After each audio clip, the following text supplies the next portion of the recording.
Olá pessoal, sejam bem-vindos e bem-vindas ao meu canal. Mais um vídeo e nesse vídeo também nós vamos falar sobre a liberdade religiosa, ainda que é a semana da liberdade religiosa, ainda há celebrações em relação a isso.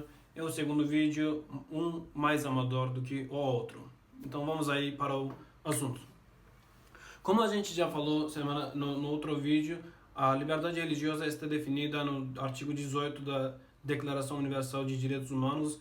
Vocês podem ver outro vídeo e aí vamos aí hoje falar da relação dos muçulmanos e não muçulmanos, ou na realidade da relação dos estados baseados nas leis islâmicas e os não muçulmanos, a partir das leis e a partir de alguns documentos concretos que temos em mãos hoje em dia em relação ao Islã e esses assuntos.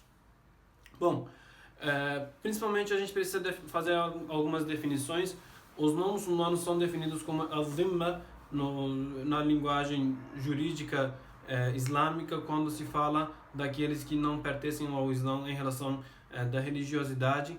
Eles possuem alguns direitos dentro de um Estado Islâmico baseado nos tratados feitos com eles. O primeiro tratado, portanto, em relação aos não muçulmanos em um Estado regido pelos muçulmanos ou pelas leis islâmicas é a Constituição de Medina, que a gente mencionou no outro vídeo, que fala da relação entre os muçulmanos e os judeus, e fala claramente no artigo 16 que para os judeus é a religião deles e para os muçulmanos é a religião deles. Já a partir do artigo 25 até o último artigo, se trata especificamente dos judeus, e aí quero mencionar aqui que a relação, os artigos em relação aos judeus são cerca de 25, dependendo de quem o relata. Dois documentos concretos em nossas mãos, relatados pelos estudiosos da Sira, que estudam sobre a vida do profeta Muhammad, Ibn Ishaq e Abu Ubaid. Eles fazem relatos de um documento de 49 itens e outro de um documento de cerca de 60 itens. Existe aí a questão de compilar alguns itens ou não em relação aos judeus.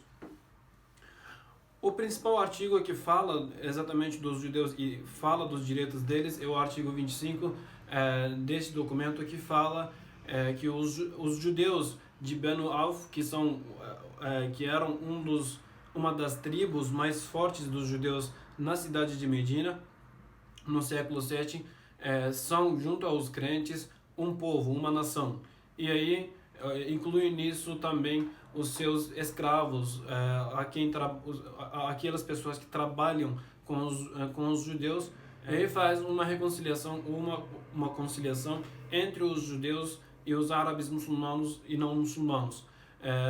Lembrando que naquela época a gente trata de uma cidade com uma população de 10 mil pessoas mais ou menos, e 4 mil ou 4.500 pessoas desta população, ou seja, 40 ou 45% desta população eram os judeus, e tinham uma forte influência tanto na área militar da cidade quanto na área comercial dela. Então, querendo ou não, os muçulmanos que tinham recém-chegado à cidade de Medina tiveram que fazer um contrato com eles para estabelecer aí a paz dentro de uma cidade, porque tratava-se de outras tribos árabes politeístas atacarem os muçulmanos pela questão da crença. Então esse documento da Constituição de Medina faz base dos documentos que vão proceder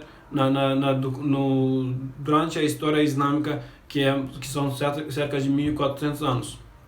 O documento em si, este ano, completa mais ou menos 1.442 anos, dependendo também, claro, na questão de relatos que se fazem, ou da abordagem dos estudiosos da Sira que trabalham sobre isso, porque há quem diga que foi um documento feito 2 anos depois da imigração islâmica para Medina, e ele teria 1.439 anos, e há quem diga que foi um documento assinado ainda no primeiro ano, então seria 1.442 anos a partir de agosto.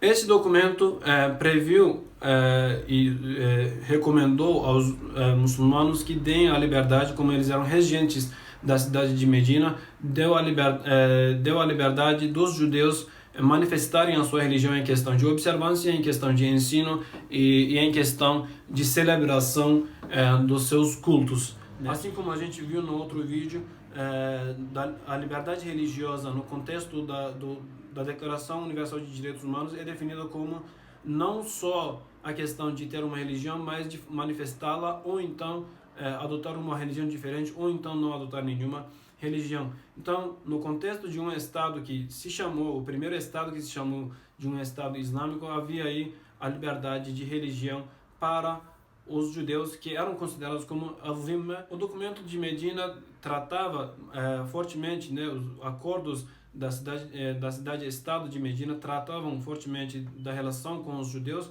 mas quando a gente vê a expansão do Islã depois do falecimento do profeta Muhammad ao norte da Arábia, onde os muçulmanos se encontram mais com os cristãos e menos com os judeus, a palavra Zimma ganha um espaço enorme, e aí a partir dos Omíyadas começam a se fazer os tratados de Zimma. Zimma é um termo usado para fazer a referência àqueles que não são muçulmanos. Existe outro termo que se usa no meio teológico como Ghairul Islam, mas no meio jurídico a palavra Zimma é usada tendo o significado de ter o compromisso de proteção àqueles que não são muçulmanos em troca de um imposto pago.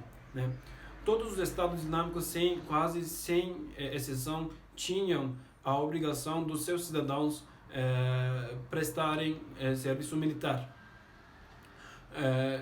E aí, todo cidadão que era muçulmano tinha a obrigação de prestar esse serviço militar também, menos os que não eram muçulmanos. Os povos que não eram muçulmanos, eles eram protegidos pela lei, pelo imposto de jizya, que se chamava naquela época, que previa a isenção dos não muçulmanos do serviço militar, mas eles pagavam para proteção deles no meio disto. O historiador turco Halil İnalcık é um historiador muito forte, muito respeitado na área de história turco-islâmica, menciona inclusive que os sacerdotes cristãos e os sacerdotes judeus eram totalmente isentos de serviços militares e de impostos também. Então havia aí o direito não só de praticar a religião, mas por serem religiosos, pelos papéis religiosos que estas pessoas exerciam, elas eram isentas tanto do serviço militar quanto também do imposto pago pela proteção das pessoas. Um outro aspecto da liberdade religiosa dada nesses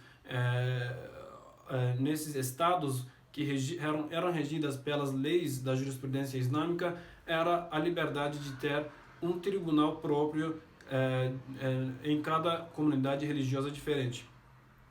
Lembrando que todo Estado islâmico tinha o Qadi, que era um certo juiz que julgava conforme as leis islâmicas. Isso não era no período do profeta Muhammad, mas nos períodos decorrentes isso sempre existiu.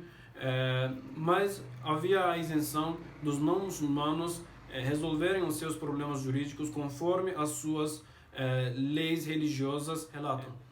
Ou há aqueles que dizem que a jizya, o imposto de proteção pago pelos não muçulmanos é uma tolerância paga, mas a questão da tolerância vai ficar para um outro vídeo. Aqui nós vamos falar só que não era na realidade uma tolerância negociada, mas se tratava da questão de ser isento de um serviço de cidadania, de um dever da cidadania em troca de um pagamento. Muito bom, gente. Aqui tentamos falar hoje da questão da liberdade religiosa em outro aspecto, com outros termos. Espero que tenham gostado do vídeo. Antes de encerrar o vídeo, gostaria de pedir que deixem o seu like, se inscrevam no canal e compartilhem o vídeo, por favor, que virão mais outros ainda.